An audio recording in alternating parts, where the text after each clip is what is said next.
L'argent, la racine de tout le mot. Qu'est-ce que tu dis de ça? L'argent n'est pas nécessairement la racine de tous les maux, mais c'est un bon serviteur et un Un mauvais mauvais maître. maître. Donc, un bon serviteur, mais un Un mauvais bon maître. serviteur, mais un très mauvais maître. C'est pour ça qu'il faut jamais le poursuivre, hein. Qu'est-ce que tu Oh. veux dire par là? Bon, moi, j'ai compris une chose par rapport à l'argent. L'argent, c'est comme un chat. Tu vois le comportement des chats. Hum, Quand tu les suis, quand tu veux les caresser, ils fuient. Mais quand tu fais hum. semblant, comme si tu n'as pas besoin d'eux, ils viennent se frotter à tes pieds. Je pense hein, que le même principe s'applique à l'argent. Donc, tu voudrais dire que par là que l'argent, c'est plutôt mental. Ouais. C'est un jeu d'esprit. C'est-à-dire, bon, ce que je veux dire par là, c'est que je pense que l'argent, c'est plutôt son mindset. Oui, je pense que l'argent, c'est aussi quelque chose de spirituel parce que on peut attirer l'argent tout comme on peut faire fuir l'argent. Hum, À cause de Comment ça? justement son mindset. Je t'explique. Par expérience, à un Hum, moment de ma vie, quand je me disais, il faut que j'aie tellement tant d'argent dans mon compte, j'atteignais jamais ce montant. Mais à un moment, je me suis décidé de ne plus poursuivre l'argent, de me focaliser sur le service. Et là, l'argent a commencé à me poursuivre. C'est là que j'ai compris que, bon, je ne veux pas dire que je suis millionnaire ni milliardaire, mais c'est un principe. Je sais que tu es trop humble pour dire ça. Non, non, je sais, on est en Afrique. Toi, tu vis en Europe. Moi, je suis en Afrique. Si je dis, voilà, je suis millionnaire, je vais m'attirer toutes les foudres. Les gens vont venir me tuer ici. Pas de problème. Non, en fait, ce que je veux dire par là, c'est quoi? L'argent, on attire l'argent par son état d'esprit. C'est-à-dire, quand dans ta tête, tu te dis, ah, c'est difficile d'avoir l'argent, ou encore si tu te dis, ah, il faut que je me batte pour avoir l'argent, c'est là que ça devient difficile. Je ne sais pas si ça t'est déjà arrivé. Chaque fois que tu te bats, chaque fois que tu te fixes comme objectif l'argent, en tout cas pour mon cas, ça a été très difficile.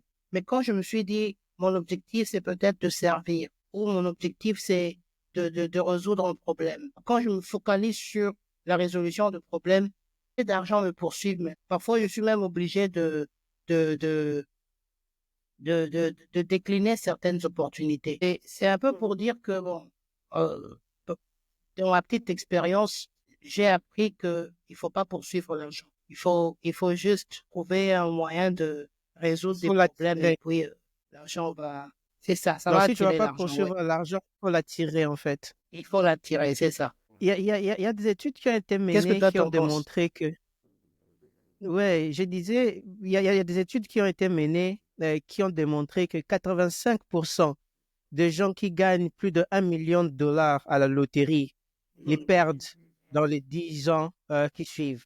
En fait, l'explication, elle est simple. Ça revient en fait à ce que tu es en train de dire.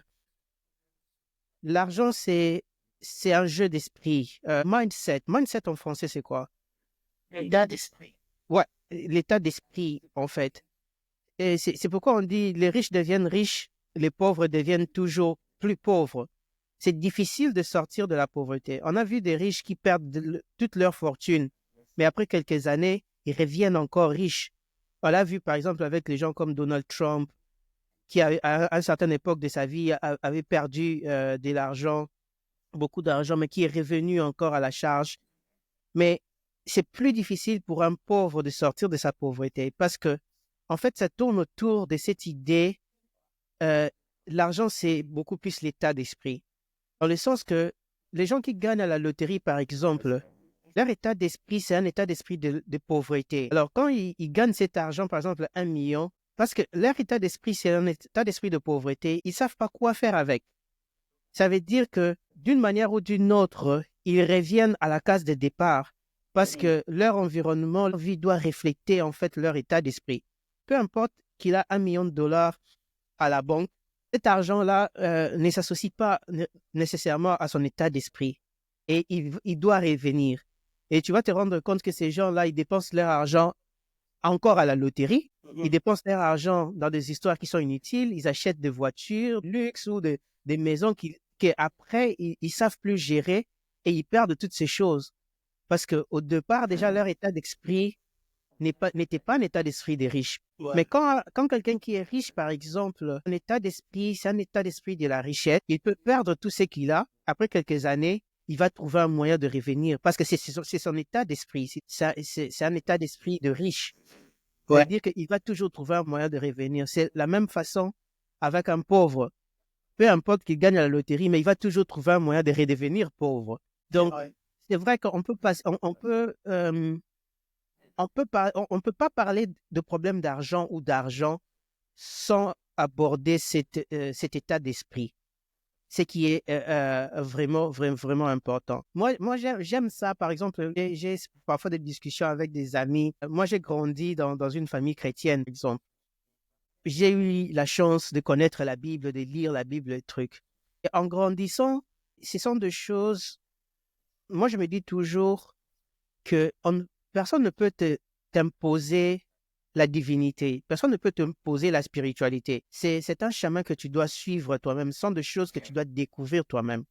C'est vrai que tu peux grandir, on te montre la voie de Dieu. Mais aussi longtemps que tu n'as pas cette expérience-là personnelle, tu ne peux pas vraiment connaître Dieu, si on part dans ce sens-là. Pourquoi je parle de ces sujets? Je parle, par exemple, si on prend... on va dans la Bible, par exemple, on va voir, il y a certains enseignements, par exemple, concernant l'argent. Tu trouves ces mêmes enseignements, par exemple, dans des sociétés secrètes. Parce que j'ai eu la chance, en fait, d'aborder les deux mondes. Je ne sais pas que j'étais dans une société secrète, mais j'ai eu la chance de suivre les enseignements de gens qui étaient dans des sociétés secrètes, en fait, qui expliquaient comment les choses marchent. Mais tu comprends, connaissant la Bible, tu te dis, mais il n'y a rien de nouveau. Toutes ces choses qu'ils apprennent dans les sociétés secrètes, par exemple, comment devenir prospère et trucs, ce sont des choses qui sont dans la Bible. Je te donne un exemple. Par exemple, dans la Bible, quand on dit tout ce que vous demandez en priant, croyez que vous l'avez reçu et vous le verrez s'accomplir. C'est ce que dit la Bible. Je crois que c'est dans Matthieu 7, quelque chose, où on dit demandez et on vous donnera, n'est-ce pas? Frappez et on vous ouvrira, car celui qui cherche trouve. En fait, tu vas te rendre compte que si tu prends ces passages-là, et moi, ça me fait mal, en fait, de comprendre qu'il y a beaucoup de chrétiens qui ne sont pas riches, tu vois, mais qui ont ces enseignements, par exemple. Tout ce que vous demanderez en priant, croyez que vous l'avez reçu. Comment est-ce que tu crois que tu as déjà réussi quelque chose? C'est par rapport à ton état d'esprit, par rapport à ton attitude. Tu ne peux pas croire que tu as réussi, tu as reçu quelque chose si tu vis encore dans le manque. On est d'accord? C'est-à-dire, en prenant l'exemple pratique, disons que je me dis, OK, j'ai besoin de 100 000 dollars, n'est-ce pas? Je demande, ce que dit la Bible, je demande 100 000 dollars. Maintenant, la Bible me dit, je dois croire que je l'ai déjà reçu. Ça veut dire que je dois arrêter de demander. Si je crois que j'ai déjà reçu, je dois arrêter de demander. Parce que j'ai déjà. Comment je peux demander quelque chose que j'ai déjà? Je ne peux pas, n'est-ce pas? Je dois me comporter comme quelqu'un qui a déjà 100 000 dollars. C'est ce que la Bible te dit. Clairement, crois que tu l'as déjà reçu et vous le verrez s'accomplir. Donc, tu dois déjà te comporter comme quelqu'un qui a 100 000 dollars. Tu ne peux plus te comporter comme quelqu'un qui est encore en manque de 100 000 dollars. Tu vois? C'est ça l'état d'esprit dont nous sommes en train de parler. Si tu vas maintenant dans les sociétés secrètes, tu vas dans la science du monde, on parle de la loi d'attraction. Je ne sais pas si tu as déjà entendu parler de la loi d'attraction. Oui, j'ai entendu parler de ça. La loi d'attraction qui dit que tu attires tout ce que tu es. OK? Et la loi d'attraction, c'est en fait la base. Il y a la loi d'attraction et la loi de vibration. Je crois on aura l'opportunité d'entrer en détail dans ces choses dans un autre épisode.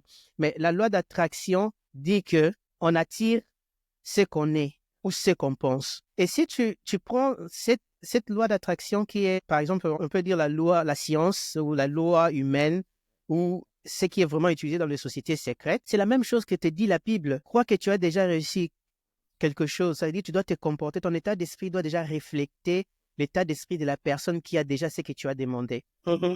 Et c'est la même chose avec la loi d'attraction. On te dit que tu attires tout ce que tu es, tout ce que tu penses. C'est la même chose. Donc, si je crois que j'ai déjà réussi quelque chose, je me comporte comme quelqu'un qui a déjà réussi cette chose et j'attire la chose. Exactement la même chose.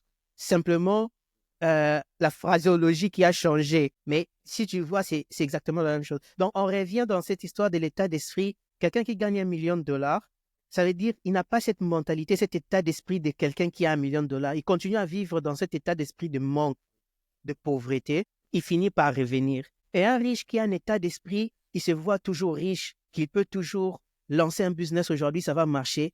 Peu importe qu'il perde tout ce qu'il a, il va revenir parce que c'est son état d'esprit. Donc, l'argent, quand on l'aborde, on doit d'abord aborder cet état d'esprit. Pourquoi les pauvres deviennent toujours pauvres? C'est leur état d'esprit. Pourquoi les riches deviennent toujours riches? Ils s'enrichissent toujours. C'est parce qu'ils vivent dans cette abondance, cet état d'esprit d'abondance, et ils continuent à attirer des bonnes choses. Donc, c'est un peu ça. Qu'est-ce que tu en penses? Oui, je pense que c'est intéressant ce que tu viens de dire. Tout ce qu'on attire, même notre comportement, est basé sur notre état d'esprit, notre façon de voir les choses. J'ai lu un livre qui disait, lorsque tu changes ta manière de voir les choses que tu regardes changent.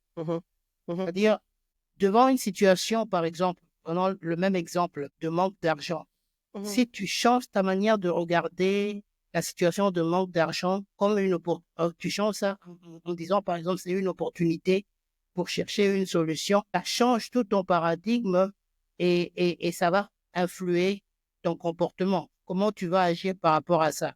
Les pauvres, en général, ils pensent en termes de manque. C'est-à-dire, quand ils n'ont pas une opportunité pour manifester leur plein potentiel, se disent, oh, je suis pauvre, pas d'argent, et ils demandent de l'argent. Et ils se mettent dans une sorte de cycle où ils demandent, ils reçoivent, ils reçoivent. Quand ils n'ont pas, ils sont pauvres. Quand ils n'ont pas, ils peuvent pas subvenir à leurs besoins. Ils se mettent eux-mêmes dans ce cycle-là. Mais quand ils décident, au moment où ils décident, et quand tu suis les témoignages de ceux qui ont longtemps vécu dans la pauvreté, tu comprendras que le déclenchement, le déclic s'est passé au moment où il y a eu un changement de paradigme. C'est-à-dire, quand il s'est rendu compte qu'en fait, il avait quelque chose à offrir au monde. Il y a eu un déclic dans sa tête d'abord, avant qu'il y ait manifestation de richesse, si on peut le dire comme ça.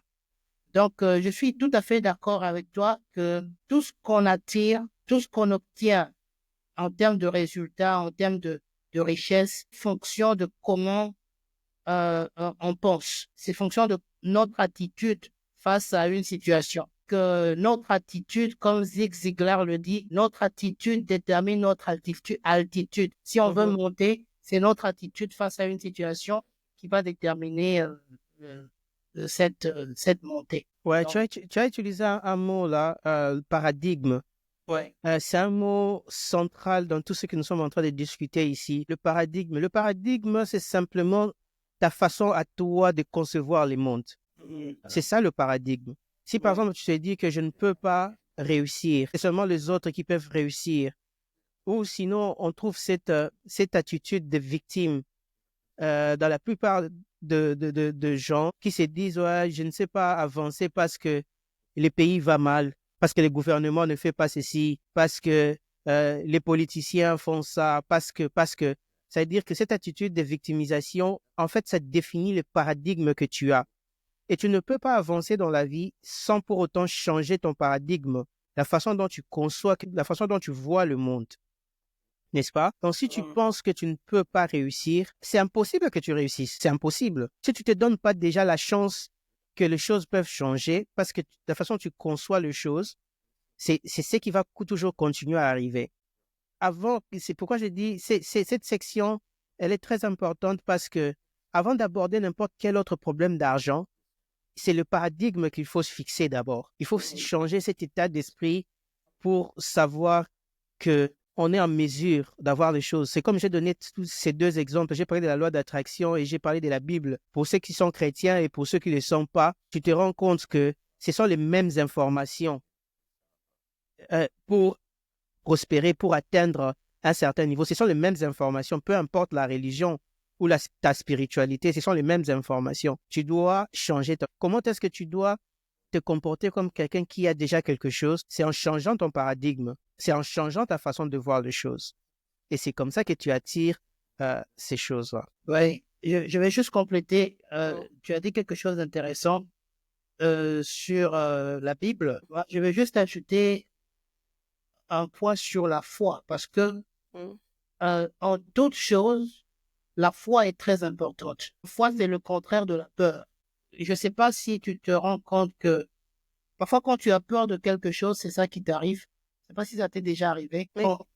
Quand tu te dis, ah, je vais tomber en faillite, ou je vais perdre ce marché, ou encore, je vais pas gagner ce marché. C'est le paradigme, pas? Exactement. C'est ton état d'esprit. C'est ton état d'esprit qui fait réaliser Et parce chose. que, et parce que la Bible dit, croyez que vous l'avez déjà réussi et vous le verrez s'accomplir. Si tu crois que tu as déjà réussi la faillite, si tu crois que tu as déjà réussi l'échec, si tu crois que tu as déjà réussi que les choses ne vont pas bien, t'inquiète pas, ce sont les lois, ça va t'arriver. C'est vraiment des lois, comme tu le dis, c'est vraiment des principes. Et quand tu entres même dans la définition de la foi, ferme assurance des choses qu'on ne voit pas. Donc, tu as comme cette conviction que non, je ne vois pas ce que, en fait, ma situation, quand je regarde ma situation, c'est pas ça, en fait. Mais tu as cette assurance que les choses que tu vois pas, c'est ça qui est là. Exactement. C'est intéressant. J'aime marier la foi avec la persévérance. Pour ceux qui ne sont pas spirituels, par exemple, parce que peut-être tu peux avoir du mal à comprendre la foi, la persévérance. Tu ne peux pas persévérer dans quelque chose sans un peu de foi. Parce que malgré les échecs, malgré que les choses n'avancent pas comme tu veux, tu ne peux pas persévérer si tu n'as pas un peu d'espoir, un peu de foi que les choses peuvent changer. C'est la persévérance. La nature a une façon de toujours rémunérer la persévérance. Peu importe. On a vu les gens, on prend des gens comme Elon Musk, par exemple, qui a commencé l'entreprise SpaceX, cette entreprise de fusées et trucs. Ça fait quatre échecs, 4 lancements de fusées ont été des échecs. OK? Et ils pouvaient arrêter à la 4e, se dire, oh, ça ne marche pas. Ça ne va pas marcher. Parce que nous sommes en train non seulement de perdre de l'argent, mais on perd du temps, on perd de l'énergie et tout. Peut-être qu'il faudra arrêter. Mais c'est la 5e fois, quand ils ont essayé encore, que ça marchait. Et aujourd'hui, c'est une entreprise qui vaut à peu près 350 milliards de dollars. Wow.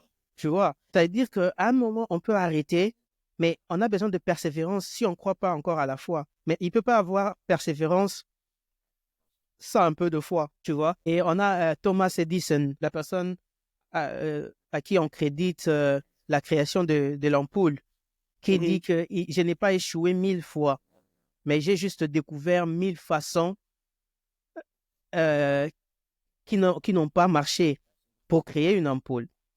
Tu vois, ça veut dire que c'est la persévérance. Et il y a un peu de foi derrière cette persévérance pour se dire que ça marchera un jour. Je dois toujours continuer à essayer, je dois toujours continuer à essayer. Et le paradigme, c'est pas quelque chose qu'on change du jour au lendemain ou en claquement de doigts. Parce qu'on a grandi dans un environnement et notre façon de voir le monde a été façonnée depuis notre enfance pour la plupart des personnes. Cette façon de voir le monde, notre environnement, c'est-à-dire ce sont des choses qu'on a expérimenté des années et des années, qui ont façonné, qui ont créé notre façon de voir le monde, qui ont en fait établi ces paradigmes. Et alors, pour changer, ça demande de l'effort, ça demande des exercices, ça demande de la persévérance encore pour essayer de changer les paradigmes. Parce que ce n'est pas facile de changer du jour au lendemain. Et si tu vois même que la plupart des problèmes d'argent que nous avons, c'est ancré dans notre enfance. Et ce sont des choses peut-être que nous avons vécues dès notre enfance. Par exemple, un enfant qui a grandi dans une famille où l'argent était toujours difficile, l'argent causait toujours des discussions, disputes, par exemple, à la maison. Il y avait toujours du mal à manger ou n'avait pas assez de jouets, n'avait pas de beaux habits parce que les parents ne pouvaient pas. Et même quand il est adulte, parce que ça... Oui, juste pour compléter ce que tu viens de dire, sans vouloir t'interrompre, j'étais en train de suivre un artiste qui a fait des millions de dollars, qui a vendu des millions d'albums, mais il disait dans une interview qu'il pense toujours comme un pauvre. Il pense toujours au moment où il galérait. Tout ce qu'il fait, au fait, c'est pour combler ce vide-là avec lequel il a grandi. Et jusqu'ici, c'est choquant de le dire. Jusqu'ici, et là, je paraphrase, hein, je dis pas exactement ces mots. Jusqu'ici, derrière sa tête, là, quelque part, il se dit, ah, j'ai pas envie d'être pauvre. Et j'ai pas envie de retomber dans le même cycle. Donc, en bref, ce qu'il essayait de dire, c'est que, malgré le fait qu'il ait accumulé de l'argent, il est pas encore parvenu à changer il pense pas comme un homme riche. Il pense toujours comme un pauvre. Il a accumulé beaucoup d'argent. Comme quoi, on peut accumuler beaucoup d'argent, mais on reste pauvre. Ouais, c'est l'exemple que je t'ai donné Ouais, des gens qui gagnent à la loterie. c'est ça. Par exemple, ils ont accumulé l'argent, mais ils ont encore un état d'esprit de pauvreté. C'est Et ça. ce qui fait même, ça se voit même dans la façon dont ils dépensent cet argent-là, Mhm. tu vois. Mais attention, le manque, grandir dans le manque peut être le carburant pour réussir. Mhm. On a vu beaucoup de gens qui ont grandi dans des difficultés, qui n'ont pas eu assez en grandissant, qui sont devenus très riches parce que pour eux, c'était une raison de réussir. Mhm. Hein? Mais pour la plupart des personnes, c'est un frein. Il faut plutôt utiliser ça comme un carburant pour essayer de changer de choses, pas pour quelque chose qui vous freine, pour vous dire que je ne peux pas réussir parce que c'est tout ce que j'ai toujours connu dans ma vie. Mhm. Tu vois? C'est vrai. Oui, c'est vrai que notre passé ne détermine pas notre futur. C'est pas parce qu'on a grandi dans un environnement pauvre qu'on va rester pauvre. Encore une fois, il faut avoir ce déclic. Il faut déclencher ce déclic-là et changer de paradigme et avoir une mentalité d'abondance. C'est une décision difficile à prendre, Ouais. n'est-ce pas? Et c'est Mhm. une décision que vous-même, vous devez prendre pour vous dire que, OK, mon passé ne détermine pas mon futur. On l'a dit l'autre fois que le reste de notre vie commence aujourd'hui. C'est-à-dire, peu importe ce qui m'est arrivé dans le passé, j'ai encore le pouvoir de changer les choses à partir d'aujourd'hui. J'ai encore le pouvoir de changer la façon dont je vois les choses, la façon dont j'aborde les choses. Et on a vu, il y a beaucoup d'exemples des gens qui ont été abusés, des gens qui ont souffert, qui manquaient de tout, qui aujourd'hui sont des milliardaires. Ça veut dire qu'ils ont utilisé leur passé pour avancer. Alors, il ne faut pas utiliser son passé pour avoir des excuses, pour dire que voilà, si je ne réussis pas, si je ne fais pas d'efforts, c'est parce que mes parents n'ont rien fait pour moi, mes parents n'ont rien laissé pour moi, j'ai jamais reçu d'héritage. Par exemple, on a vu des gens qui ont reçu des héritages, mais qui les ont perdus, qu'ils ont dépensé inutilement. Et tout ça, c'est l'état d'esprit. C'est ça. Donc c'est très important avant d'aborder certaines solutions pratiques sur le problème d'argent et trucs. Plus important, c'est de résoudre le problème de ces paradigmes, de comprendre qu'on a le pouvoir de changer notre conception du monde, Mhm. n'est-ce pas? Et Ouais. notre état d'esprit. Parce que si tu ne changes pas ton état d'esprit, c'est difficile de gagner beaucoup d'argent. Et même si tu gagnais cet argent, tu vas le perdre parce que ton état d'esprit ne te permet pas, en fait, d'être dans ces contextes d'abondance où tu attires encore plus. Tu seras dans ces contextes de manque, tu vois, dans ce contexte de manque où Ouais. tu continues à perdre de l'argent, à prendre de mauvaises décisions, Mhm. à faire des mauvais investissements, parce que ton état d'esprit doit te ramener, doit correspondre, ton environnement doit correspondre à ton état d'esprit, Mhm. tu vois. Et donc, Ouais. ça, c'est un point très important. Exactement. D'accord. Alors, entrons dans le vif du sujet. On a déjà Oui. abordé la partie la plus importante, l'état État d'esprit. d'esprit, Mhm. changer pour attirer plus d'argent. C'est ça. Alors, on dit que l'argent ne fait pas le bonheur. Hmm. Qu'est-ce que toi t'en penses? Ouais, l'argent ne fait pas le bonheur. J'aimerais pleurer dans ma Lamborghini que dans un bus. Ça, c'est la fouine qui le dit. Ouais, Ouais. l'argent ne fait pas le bonheur. L'argent ne fait pas le bonheur. Une excuse. Ça a deux faces, par exemple. Je le prends en deux faces. L'argent ne fait pas le bonheur. C'est une phrase que les riches disent aux pauvres pour leur garder là où ils sont. Ok? L'argent ne fait pas le bonheur. C'est une phrase utilisée par les pauvres pour trouver des excuses à leurs échecs. Ok. L'argent ne fait pas le bonheur. Il n'y a rien qui fait le bonheur. Le bonheur, c'est c'est l'ensemble de plusieurs choses. On ne peut pas définir une chose pour dire que cette chose me donne le bonheur et c'est tout. Non, le bonheur, c'est l'ensemble de plusieurs choses. Le bonheur, c'est être sûr que tes enfants t'aiment, que tu prends soin de tes enfants. Le bonheur, c'est d'avoir un travail qui te plaît, de te réveiller le matin, tout le jour pour faire un travail qui te plaît. Le bonheur, c'est de se réveiller à côté d'une personne qu'on s'aime. Le bonheur, c'est d'avoir la liberté de faire ce qu'on a envie de faire quand on a envie de le faire. N'est-ce pas? Si on prend la plupart de ces choses que je t'ai citées, certaines d'entre elles nécessitent de l'argent. Mhm. Pour prendre soin de mes enfants, j'ai besoin d'argent. Pour prendre soin de mon partenaire, j'ai besoin d'argent. Pour faire tout ce dont j'ai envie de faire, quand j'ai envie de faire, que j'ai pas envie de demander à mon patron l'autorisation pour aller en vacances, pour avoir cette liberté, j'ai besoin d'argent. Ça veut dire que le bonheur, ce n'est pas on ne peut pas dire qu'il y a une seule chose qui te donne, qui fait le bonheur. Il y a beaucoup de choses qui entrent en jeu pour qu'on soit heureux. Donc, on ne peut pas définir pour dire que l'argent ne fait pas le bonheur. Alors, dis-moi, qu'est-ce qui fait le bonheur? Toutes les réponses que tu vas me donner, je vais te prouver que on a besoin d'argent pour ces réponses dont tu es en train de me donner. Toi, tu penses que ce sont ces choses qui font le bonheur. On a toujours À besoin moins d'argent. que, à moins que, Mm. à moins que tu vives sur une île paradisiaque où il y a tout, tu vois, il y a toute la bouffe, il y a tout le confort Mm. du monde.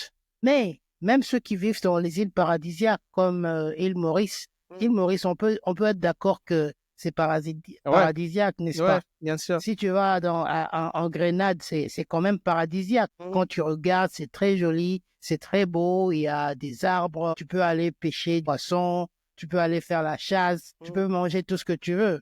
Mm. Et ceux qui ont fait l'expérience se sont rendus compte qu'en fait, pour avoir accès à certaines commodités, il faut quand même avoir de l'argent.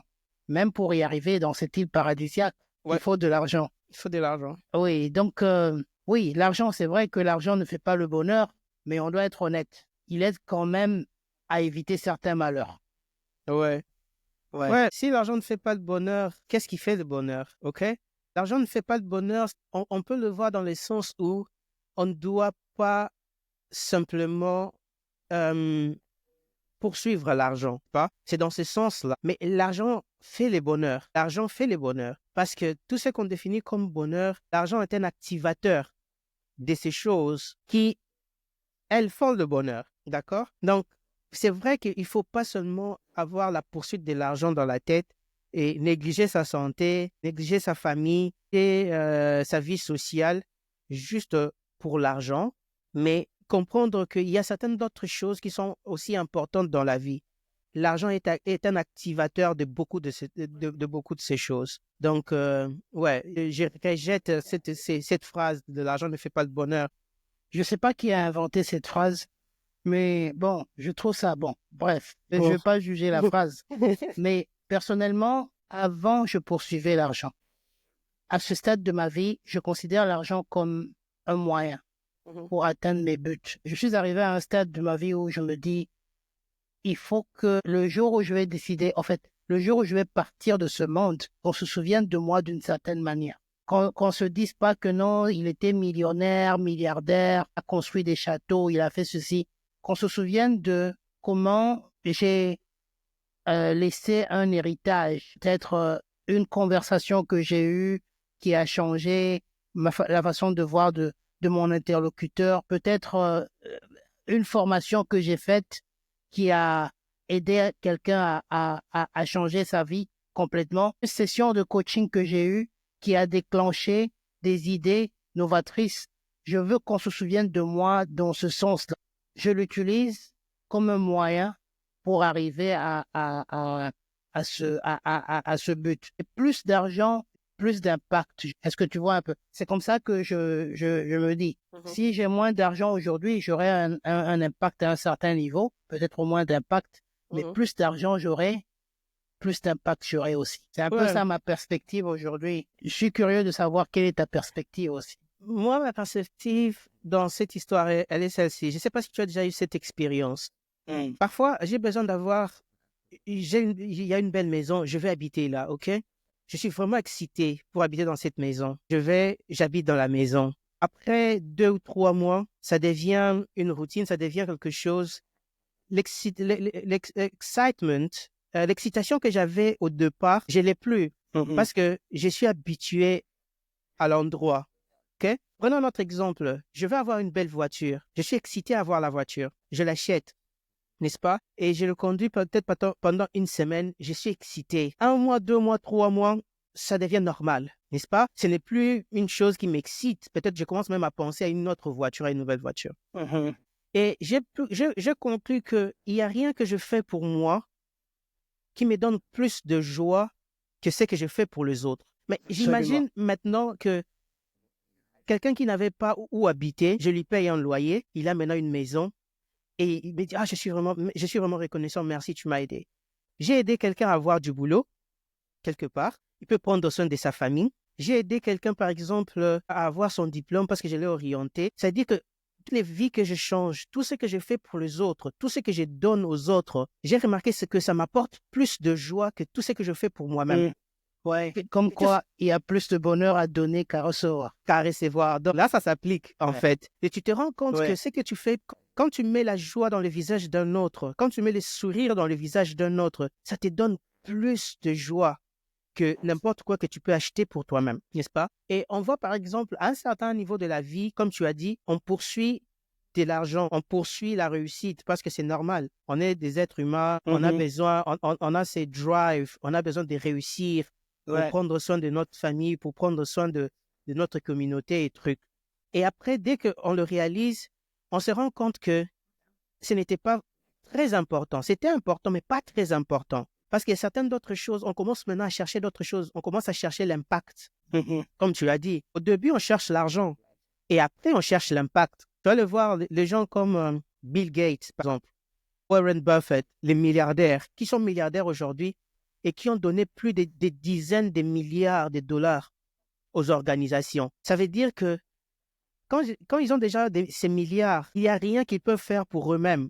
C'est une grande maison, rouler dans de belles voitures, en yacht, dans des avions privés. Ça leur donne plus autant de joie que trouver le remède pour la malaria, par exemple, en Afrique. Tu vois? Ça leur donne pas plus de joie que faire un don, par exemple, des millions de dollars à une organisation, par exemple, qui est en train de chercher une solution pour certaines maladies. Et tu te rends compte que c'est maintenant l'impact que ces gens sont en train de chercher. Donc, peu importe ce qu'on cherche, que ce soit l'argent, dans la tête, il faut chercher l'impact aussi. Parce que c'est l'impact qui vous donne plus de joie. N'est-ce pas? Parce que l'impact, c'est pas ce qu'on fait pour soi. L'impact, c'est ce qu'on fait pour les autres. Pour les autres, c'est ça. Donc, quand tu dis que tu veux qu'on puisse se rappeler de toi comme quelqu'un qui a impacté, ça veut dire que quelqu'un qui n'a pas impacté, parce que personne ne va te célébrer parce que tu as roulé dans toutes les belles voitures du monde.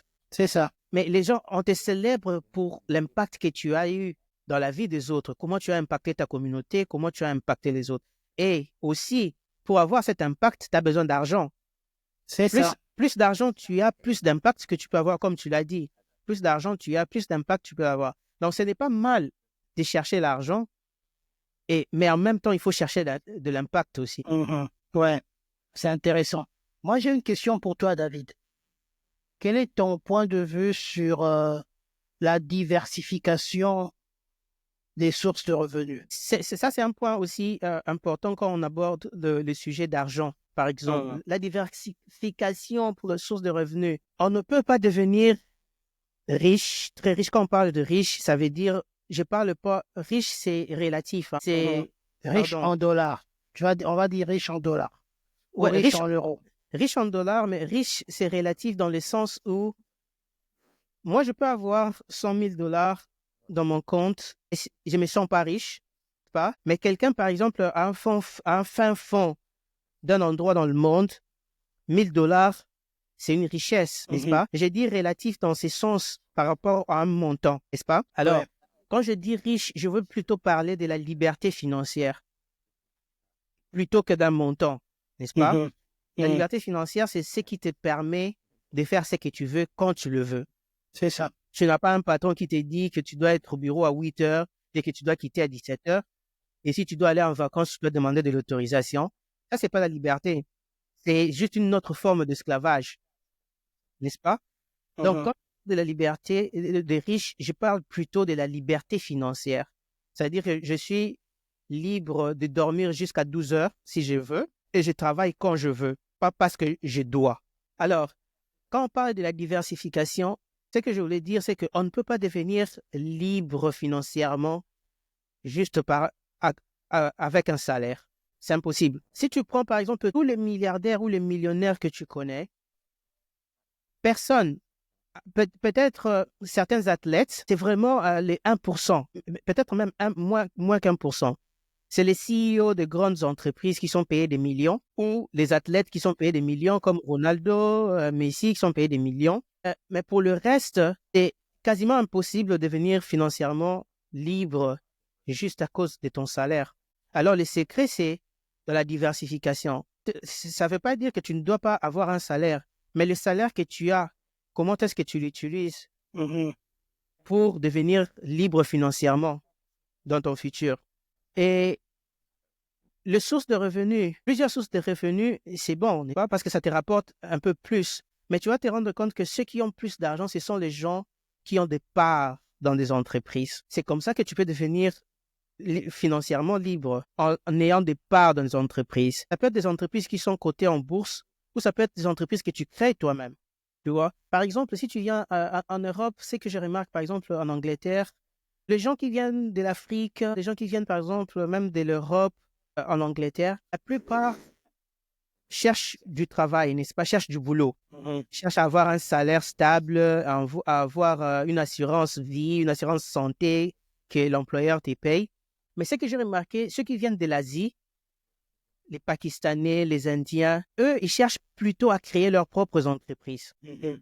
Et tu verras que ce sont les plus aisés, ce sont les personnes les plus aisées que tu rencontres. Ils roulent dans de belles voitures par rapport aux autres qui se réveillent le matin pour aller au travail. Parce que tu ne peux pas vraiment devenir riche en te contentant simplement d'un salaire. Euh, to own, c'est quoi en français? Posséder. Tu dois posséder une part d'une entreprise. Mhm. Ça peut être la tienne ou ça peut être l'entreprise d'une autre personne et tu possèdes quelque part. Ça veut dire aussi longtemps que il y a un dicton qui dit tu ne peux pas devenir riche si tu dois toujours travailler pour avoir de l'argent. La plupart des gens qui sont riches ne travaillent pas. Ils peuvent être en train de dormir, mais leurs ressources augmentent parce qu'ils ont investi dans des entreprises qui travaillent et eux, malgré qu'ils ne travaillent pas, leur argent travaille pour eux. Et ça, c'est très important. C'est quelque chose qu'il faut envisager toujours. C'est-à-dire que dès que tu as ton salaire, comment est-ce que tu investis ces salaires pour ton futur? Comment est-ce que tu investis ces salaires dans ton projet de devenir libre financièrement? Donc, c'est important. C'est comme ça que tu diversifies, en fait. Parce que tu ne te contentes pas seulement de ton salaire. Ces salaires-là, cet argent-là crée encore pour toi, parce que toi, tu travailles aussi. Jusqu'à un moment où tu t'es dit, OK, j'ai assez, je peux maintenant arrêter de travailler, peut-être pour un salaire, et peut-être je peux m'occuper d'autre chose. Et quelle est ton expérience personnelle Mm. avec les différentes sources de revenus? Mon expérience personnelle, c'est que quand j'aime travailler pour une entreprise qui est cotée en bourse. OK.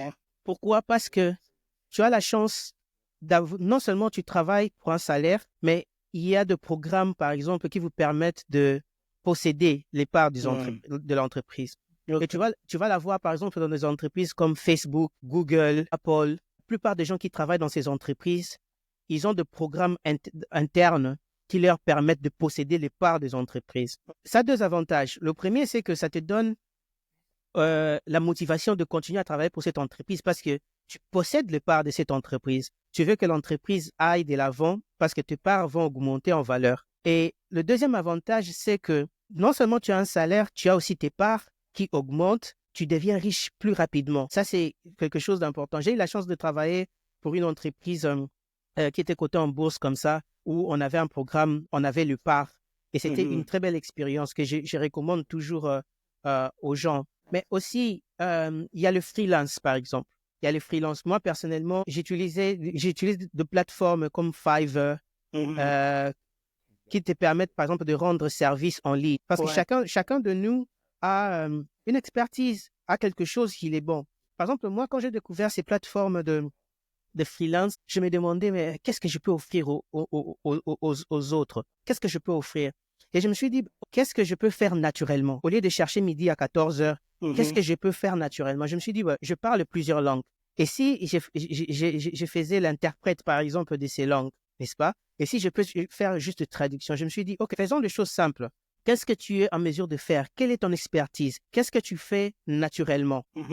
Et j'ai créé un compte, j'ai commencé à offrir des services de traduction français, anglais, lingala, par exemple. Et je l'ai laissé comme ça.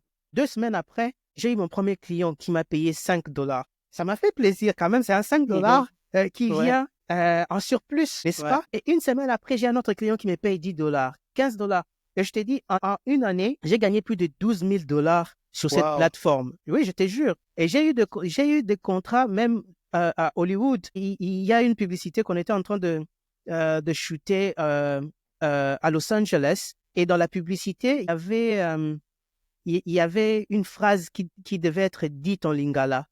Alors, le producteur avait besoin de quelqu'un qui parle lingala pour confirmer que cette phrase-là n'était pas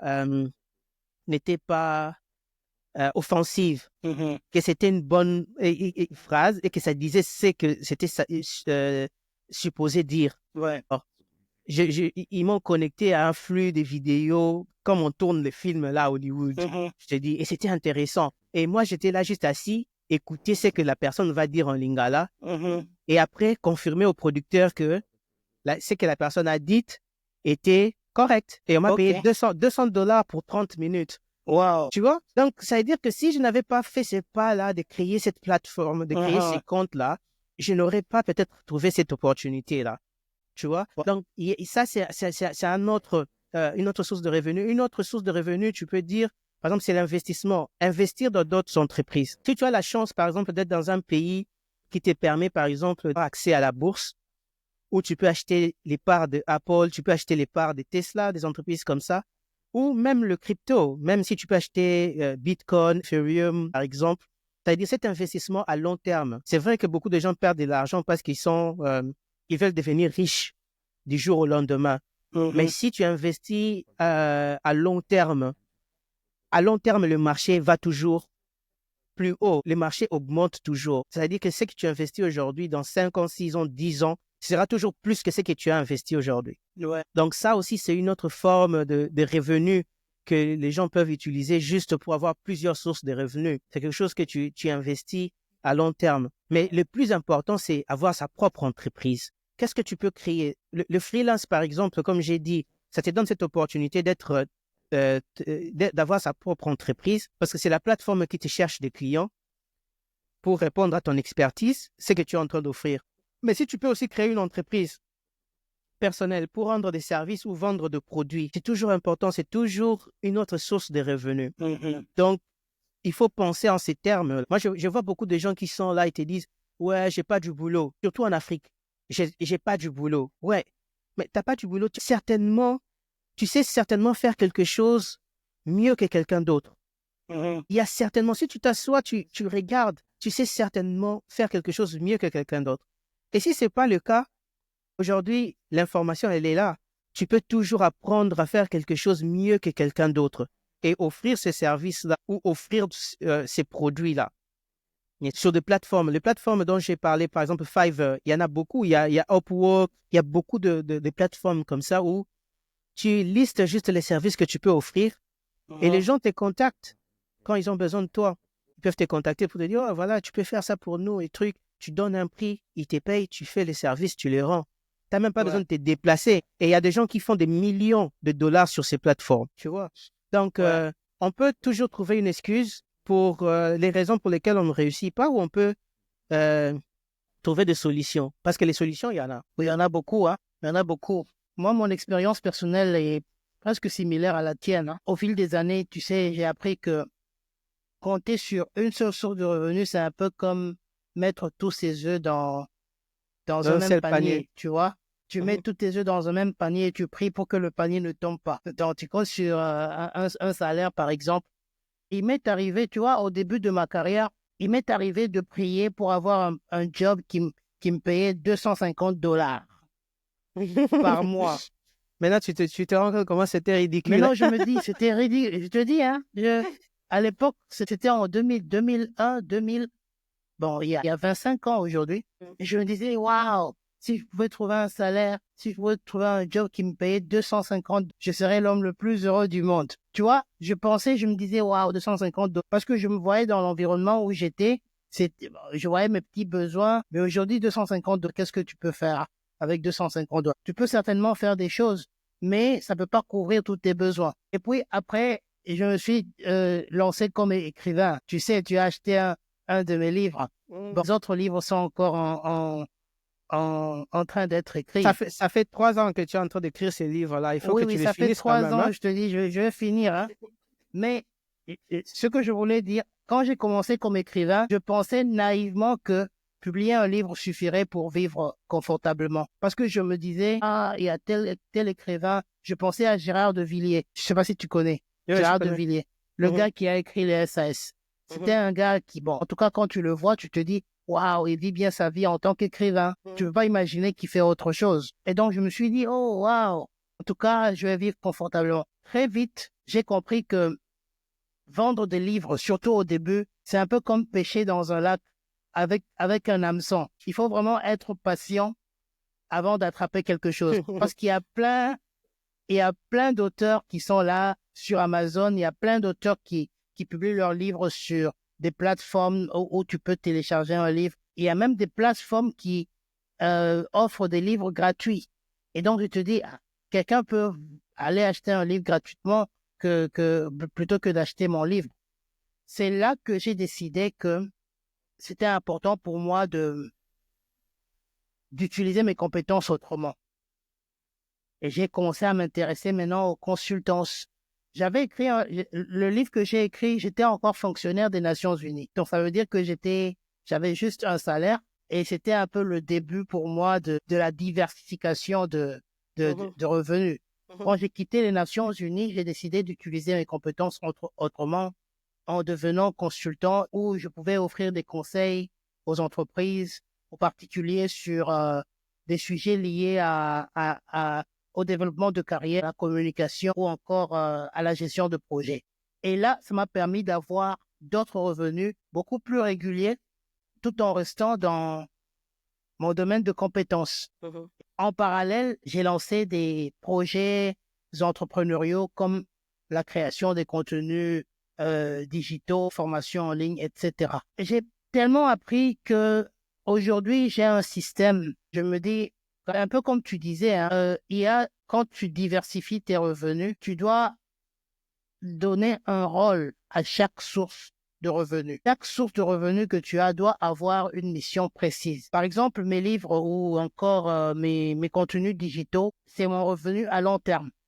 Mes consultations couvrent mes besoins essentiels. Par exemple, le loyer, tout ce qui a trait aux dépenses de la maison. Et puis, mes projets entrepreneuriaux, ils servent à financer mes investissements. Et là, tu m'as donné une très bonne idée de peut-être investir dans des entreprises qui sont cotées en bourse. C'est quelque chose, j'avais jamais pensé à ça, mais je crois que je vais prendre ça.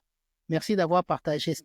Non, mais ouais, c'est une clé, hein. C'est une clé dans le sens que beaucoup de gens ne savent pas ça parce qu'ils ont peur parfois, parce qu'il y a une mauvaise information là-bas, ou parce que ceux qui sont riches, qui veulent que les autres continuent à travailler pour eux, cachent cette information. Et investir en bourse, quand on ne veut pas devenir riche du jour au lendemain, quand on investit pour le long terme, le marché, il augmente toujours. Tu sais, en 1929, quand il y a eu la crise, la dépression, le marché, par exemple, aux États-Unis, chutait jusqu'à zéro. Mais on a vu ça aussi même à la crise de Covid.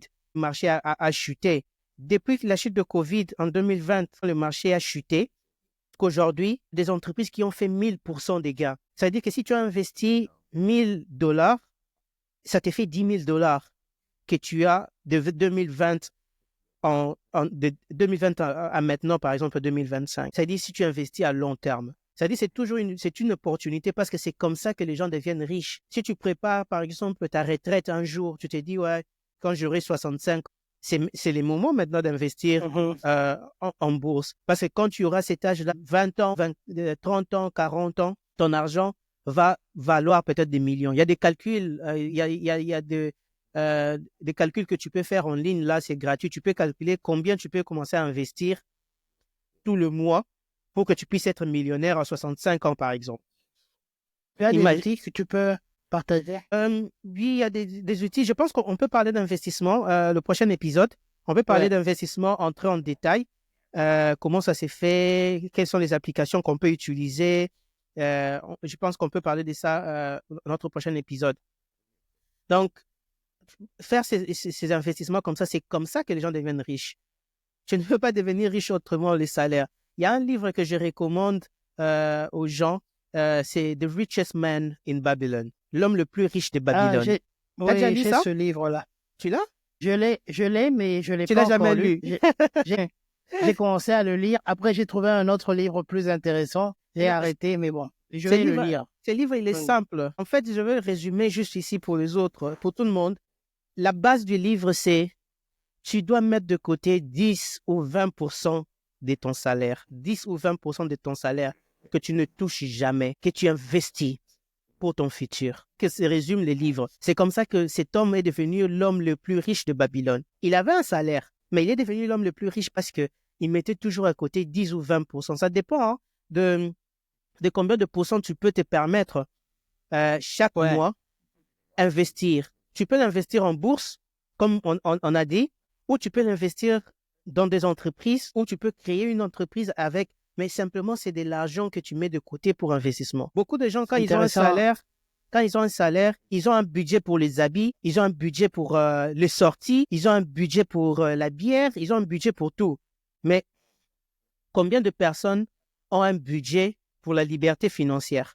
C'est intéressant ce que tu dis, parce que bizarrement, même sans avoir lu le livre L'homme le plus riche de Babylone, il y a un principe que j'applique. Je ne sais pas si tu connais le principe 50-30-20. Où on dit 50, c'est pour les dépenses de la maison. Et 30, c'est les dépenses, c'est pourquoi? C'est l'investissement, non? 30, c'est pour les envies. Les envies. Et 20, c'est... Et puis, 20, c'est pour l'épargne. Épargne. Il y a aussi un autre là, il y a un autre qui dit, tu as 5 ou 10, c'est pour les autres. L'argent que tu peux donner aux autres, ou tu peux faire des dons et tout. Oui, c'est dans les 50% là. Ah, c'est dans les 50.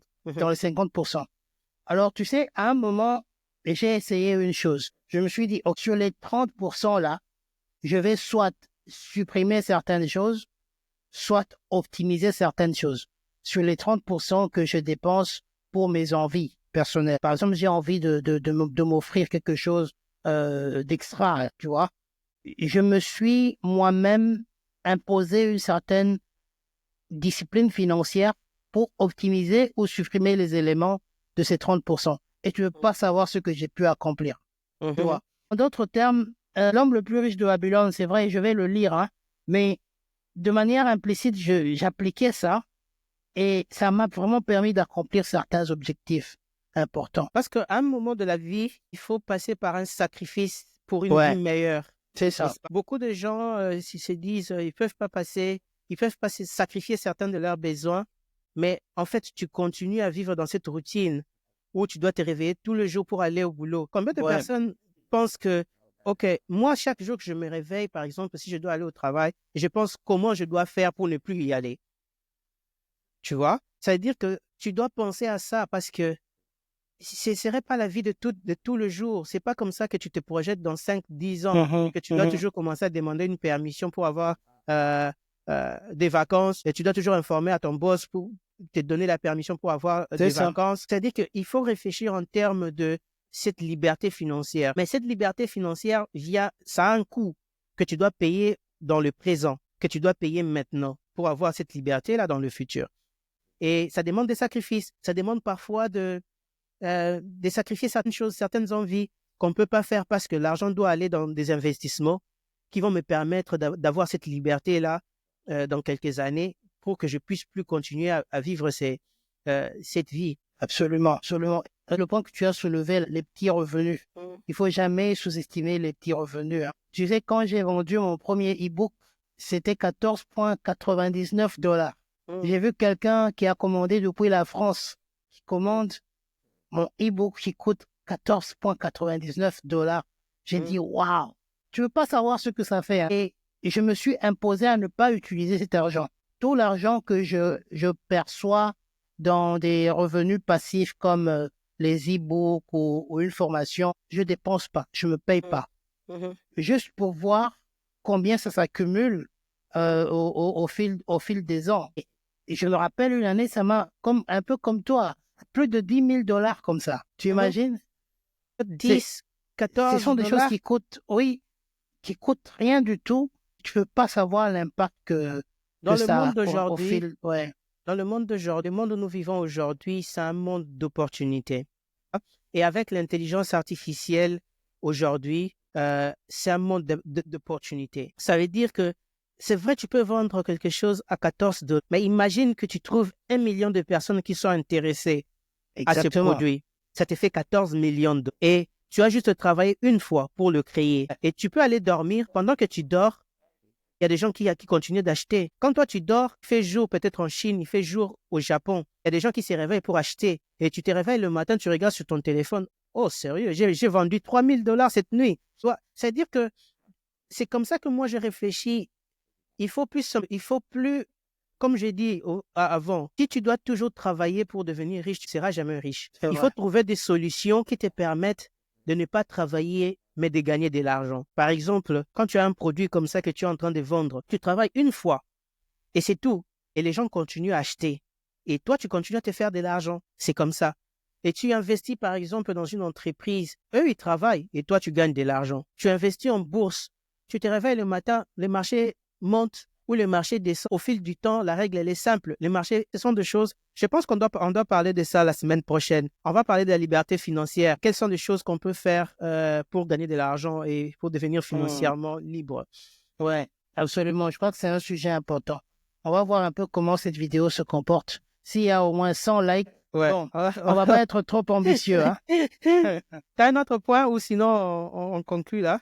Oui, moi je pense qu'on a couvert l'essentiel. C'est vrai qu'on n'a pas beaucoup, on a peut-être partagé quelques astuces, mais voilà, je crois que on a fait le tour. Hein. On va plus entrer dans le détail la semaine prochaine. Ça sera comme la partie 2 de cette vidéo. C'est ça.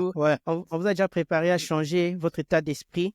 Changer votre état d'esprit. À comprendre que l'argent, on l'attire, on ne le poursuit pas. On l'attire par la personne qu'on est, par notre état d'esprit. Quand on se comporte comme on l'a déjà, comme si on l'avait déjà, c'est quand on l'a. Donc, et on va donner plus d'autres techniques, les outils qu'on peut utiliser aujourd'hui dans le monde d'aujourd'hui. Tu n'as plus besoin des gens pour créer une entreprise. Avec l'intelligence artificielle, tu n'as plus besoin de personne pour créer une entreprise. Tu peux créer une entreprise qui rapporte des millions de dollars et tu travailles tout seul. Donc, on va essayer de parler de certaines opportunités comme ça. Et ouais. Et ça a été une bonne conversation. J'espère que... Oui, c'était intéressant. Ouais. Si vous avez des idées ou vous avez des commentaires, peut-être éclairez-nous. Laissez un commentaire. Dites-nous ce que vous pensez. Peut-être quelles sont les astuces que vous, personnellement, vous utilisez. Ça pourrait toujours aider quelqu'un d'autre dans les commentaires. Oui, et si vous avez aussi des suggestions à faire sur les thèmes qui vous intéressent, n'hésitez pas de le dire aussi dans les commentaires. Super. Donc, Jean-Marc, on se voit la semaine prochaine. C'est ça? Oui, on se voit la semaine prochaine. OK, super. Prends soin de toi. Merci, toi aussi.